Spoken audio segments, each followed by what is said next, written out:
I will be doing a TED Talk on the tipping point. The book The Tipping Point is structured to keep the topics in together. Malcolm talks about 3 different ways on how small things could be a big outcome. One of the chapters is about how enough people had an item, such as the fax machine. If one person got a fax machine, and then another and more got a fax machine, more people thought, hey, they have a fax machine, why not I so? So, everybody decided to have fax machines. Gladwell did not order this in chronicle order. He bases it off scenarios that relate to each chapter.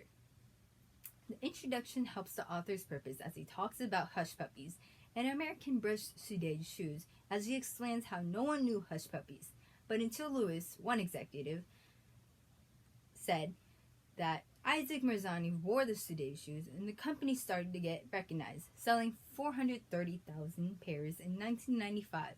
The next year, they sold 4 times more. Another scenario it brings up is criminal rates. The criminal rates in New York was high, but until 5 years it decreased by half.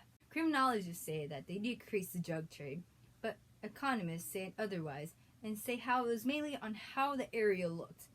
If the area looked bad, most people didn't go, less people go outside, more drug trade, more criminal rates. But if the area looked nicer, more people will go outside, less rate. Both ideas may not sound alike, but they both contain contagious behavior. Someone didn't say buy these shoes, they simply wore them, and it spread out like a virus. As criminal rates, the behavior spread, and then most of New York got infected with the anti-crime. This helps the author prove that every epidemic has a tipping point. The author uses the audience to include them on how fast and contagious ideas spread. He examples that if you yawn, and another person yawns, and that another 2 strangers yawn, this causes to double the effect. You yawn, and then another 2 people yawn, because they saw you. 4 people will yawn. That's causing it to double and double and double. The author's purpose is to show that every epidemic has a tipping point and that little things can make a big difference. The author uses logos to prove his point by showing examples of suicide rates in Micronesia. In Micronesia, the suicide rate was 7.5 per 100,000 people from 1971 to 1980. Until in the 1980s, it increased to 12.2 per 100,000 people. As one person hung themselves because their father yelled at them, suicide rose and more people decided to do the same. As people started to suicide, they did it the same way as the guy did. This is kind of like how they say copycatting. And this kind of copycats because when they had a suicide note, they would say how, like, a problem they had, but it was very minor. Like, for example, a guy's girlfriend was walking with another guy, or a friend's brother yells at them for being too loud, or simply one of the fathers wouldn't buy them beer. Micronesia became the highest in the 1990s for suicide. The author uses pathos to show sympathy. An example is how Gladwell tells a story.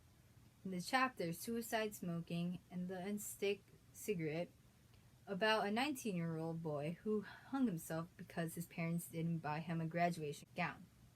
It shows that suiciding was spreading like a trend. It's making people dramatic over the littlest things. Gladwell graduated from the University of Toronto with a degree in history. He became a staff writer for the New York Times magazine. He can connect the past events trends to the present. In his book, he wrote 4 #1 New York Times sellers. Malcolm's writing styles were simple yet intellectual. Throughout the book, he compares the tipping point to real-life events and uses viruses and his style to create. His style is easy enough not to spend too much time thinking about what the context means, but letting the reader to imagine. The appearance of Malcolm's book is simple like its context, but not too empty looking, as the back cover has a match to represent how fast Gladwell's use of outside sources are used all over the book.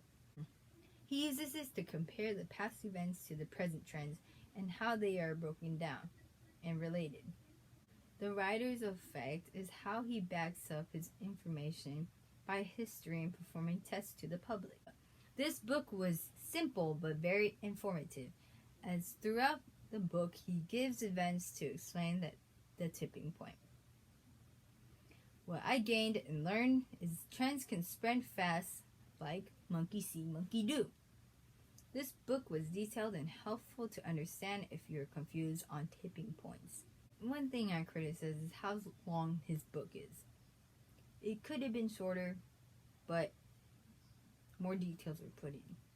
Yes, I recommend to keep this book on the reading list because it relates to past events or trends and helps understand why events from small to big in a small matter of time. An American historian or English teacher would love to read this because it relates to past events and includes pathos, ethos, and logos.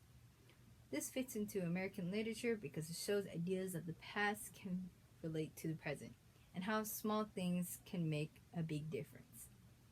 Thank you for watching my TED Talk. Stay tuned for more.